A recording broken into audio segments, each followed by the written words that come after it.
Hello, today I'm going to show you how I made this cicada cookie. I decided to do him in honor of the cicada plague we're supposed to have this year in 2021. I started with flooding a square cookie, and then I crinkled up parchment paper and pressed it into the flood and let that dry overnight. And now I'm going to peel it off and see if it worked. Yes, it worked. I was hoping to make it look a little earthy, like a leaf or something that the cicada is going to sit on. So I have black outline icing that I'm going to start this cicada with. I was going to watercolor this cicada, but since the icing is all bumpy like this with that texture that I did, I figured it would be better to make this cicada full of icing so that it will stand out from the cookie. So whenever I'm going to do something like this, I look at lots of pictures of it on the internet before I decide how I want to do it. So I just researched the 2021 cicada and found lots of drawings and pictures and clip arts of him, and then that's how I got my design. I don't like to draw the design on my cookies before I do them with the icing, because it's just an extra step for me that takes more time, and I found that if I just go ahead and do it with the icing, it turns out as good as it does if I draw it on there first with a pen. So I just like to go for it. If you're a perfectionist, you probably want to draw it on first, or get a projector so you can make it exact, but I'm not that much of a perfectionist, and I think the imperfections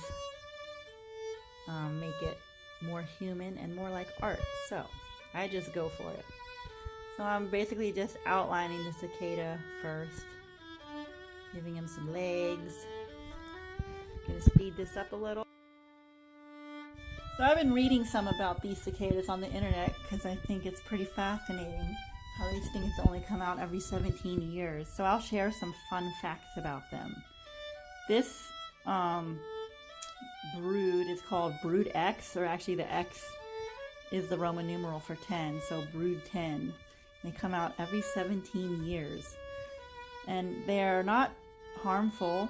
The most annoying thing about them is the loud sound that they make, their loud buzzing, which is their mating call. So they have to wait until the ground gets warm enough to come out, and the right temperature for the ground for them is about 64 degrees. So pretty soon they'll be coming out.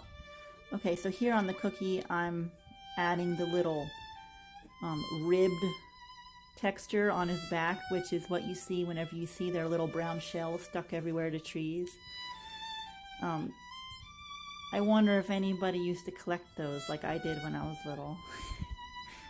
Anyway, these things will come out from the ground. There'll be little holes all over the ground.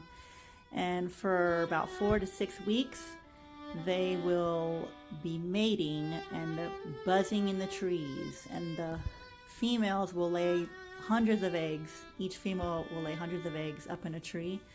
And whenever the little nymphs hatch, they fall to the ground and burrow back into the ground for 17 years. And when they are underground, they eat sap from tree roots. So I read that there could be like over 1 million cicadas per acre in the hot spots, which is kind of crazy. And the sound that they make can get up to 80 to 100 decibels, which is like as loud as a lawnmower. Okay, so I have some orangish yellow icing now for his wings. I thought about going over the wings with gold when I was done, but I kind of liked how they looked just this color. So it's pretty much just outline icing I'm doing for these.